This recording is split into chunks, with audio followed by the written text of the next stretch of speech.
Mas eu quero que vocês imaginem o seguinte: na sua cidade tem uma farmácia que tem 2 atendentes, tem 2 balconistas ou 2 farmacêuticos. Uma vez que seja aprovada o fim da escala 6x1 e vire 5x2, o que vai acontecer? O dono da farmácia, ele vai ser obrigado a contratar mais 1 ou 2 funcionários. Quem que vai pagar essa conta, Brasil? Não é de graça. Ele vai ter que pagar mais FGTS, vai ter que pagar férias, vai ter que pagar 13º, são mais 2 salários. Quem vai pagar isso é o brasileiro.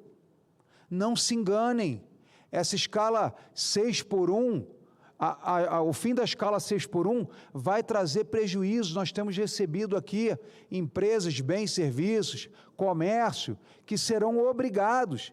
E tem um detalhe cruel nessa proposta, Girão, e vou terminar por aqui, que eu vou trazer isso com profundidade para o povo brasileiro. Tem uma proposta muito cruel, que o trabalhador que quiser trabalhar mais não vai poder. Perceba o projeto, um dos projetos apresentados. Então, o governo quer se meter na tua vida. Se você quer trabalhar mais, para comprar sua geladeira, para dar uma escola melhor para o seu filho, para pagar um plano de saúde para o seu filho, para botar mais comida na sua casa, para trocar o seu carro, você não poderá trabalhar mais. O governo federal vai dizer o seguinte: você tem que trabalhar 40 horas por semana. Se trabalhar 1 hora a mais, a empresa vai ser multada e você vai ser multado. Pesquise depois sobre isso, Girão. Pesquise. Então o governo não quer que você trabalhe mais. Você não tem liberdade. E se você quiser, aí vão te jogar para a ilegalidade. Você vai viver de bico. Porque o governo, se o seu patrão hoje chegar e falar assim: ô Seife, faz um dia 1 horazinha extra aí, que eu estou precisando, o movimento tá bom aqui no nosso restaurante, que eu te dou um capricho aí, ó, te dou tantos reais, tu ganha mais uma comissão, tu ganha mais uma gorjeta, me ajuda aqui no meu restaurante. Eu não vou poder mais ficar. Essa é a proposta do governo federal. E quem vai pagar essa conta, senhoras e senhores brasileiros, são vocês. Quando as empresas forem obrigadas a contratar mais pessoas para fazer o mesmo serviço, por conta de uma imposição de governo, quem vai pagar a conta é o consumidor. Sobre pagar a conta, eu gostaria de trazer hoje, senhor presidente, já para aproveitar meus 8 minutos aí, eu quero falar com vocês sobre o imposto seletivo. Para quem não sabe o que é imposto seletivo, brasileiros, brasileiras, cidadãos que estão nos acompanhando, imposto seletivo é um imposto que o governo está impondo ao Brasil. Se você gosta de tomar Coca-Cola, a Coca-Cola tem açúcar. Então o governo está falando: não, Coca-Cola faz mal para a saúde, para você tomar Coca-Cola, você tem que pagar mais imposto. Não é brincadeira, imposto seletivo. Nós não devemos fumar, mas tem gente que fuma. Já que você fuma e que está fazendo mal para a sua saúde, vai pagar mais caro. Você que prefere um carro a gasolina ou a etanol e que não escolher, por exemplo, um carro elétrico, vai dizer: não, seu carro é poluente, então tem que pagar mais. Não, mas eu gosto de um chocolate, gosto de uma sobremesa. Não, tem açúcar, então paga mais imposto. Essa é a proposta do governo federal, na LC 214 de 2025, que vai ser discutido nessa casa. E nós temos que ter cuidado com isso. Então, o imposto seletivo, senhor presidente, sob uma perspectiva estritamente técnica, não estou falando de governo, de esquerda e de direita, estritamente técnica, econômica e constitucional. O tema é, sem dúvida, um dos temas mais importantes, que precisa de racionalidade fiscal.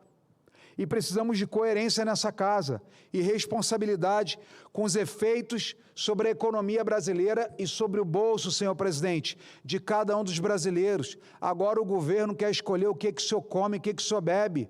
Se o senhor beber uma cerveja, já que cerveja tem álcool, então vai ter o imposto da maldade lá, porque o álcool faz mal para a saúde, e aí você tem que pagar mais imposto para beber sua cervejinha. Não é mentira. Procurem, LC 214.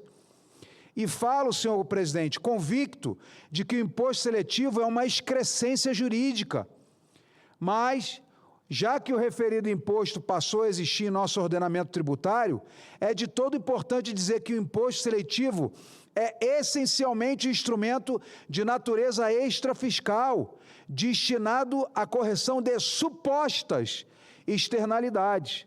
Contudo, senhor presidente, não pode se traduzir num salvo-conduto para ampliação indireta da já insuportável carga tributária paga pelos brasileiros, Girão. O Brasil já é o país que mais paga carga tributária no mundo, e o governo inventa mais um imposto sobre o que o senhor vai comer, o que o senhor vai beber. O governo não está preocupado com a tua saúde não, Girão. Se tu bebe cerveja, Coca-Cola, se come chocolate, ou se está botando gasolina ou álcool no teu carro, o governo não está preocupado com isso. Eles querem um subterfúgio, querem um argumento para meter mais imposto no lombo do brasileiro.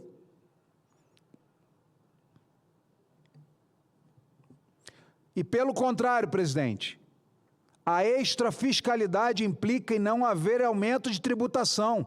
Para que um tributo extrafiscal seja minimamente legítimo, é necessário que exista evidência comprovada da correção da externalidade relevante, que haja proporcionalidade entre a intervenção e o dano a ser mitigado e que não se produza distorções sistêmicas na alocação de recursos e que não se comprometa a neutralidade arrecadatória no médio prazo.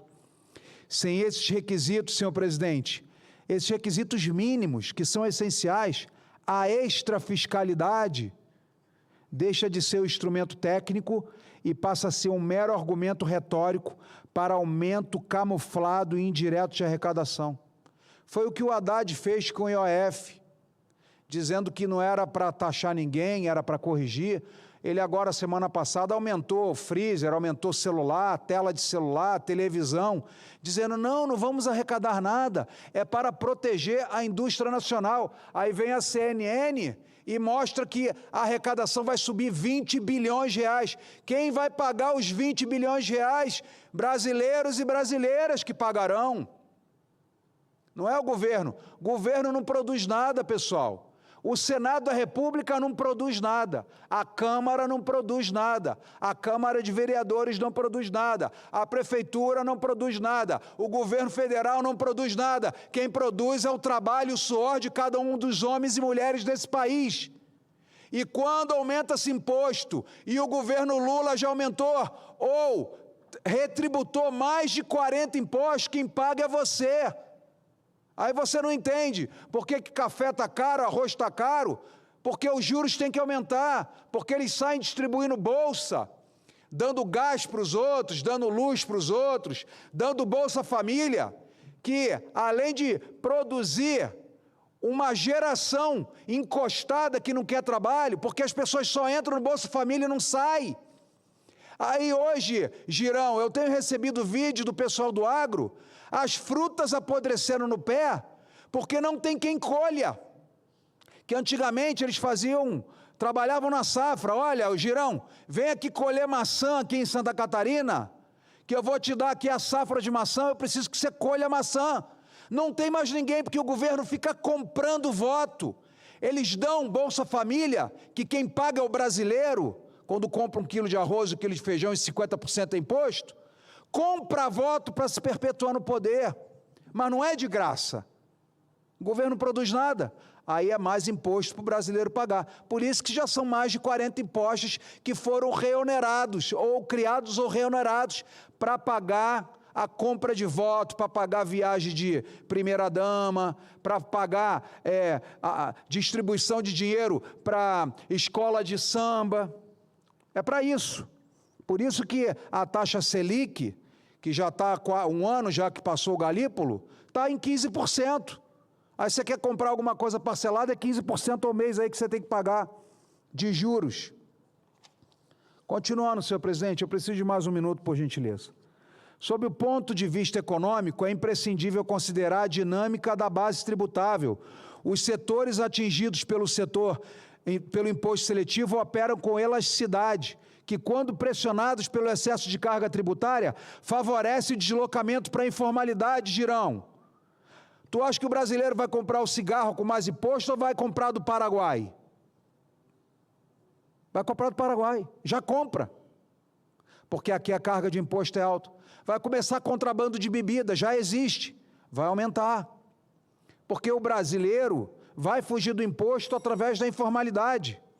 Então, isso tudo empobrece a nação, favorece o deslocamento para a informalidade, o contrabando, o descaminho, mercados não regulados, o que implica na inevitável erosão da base formal.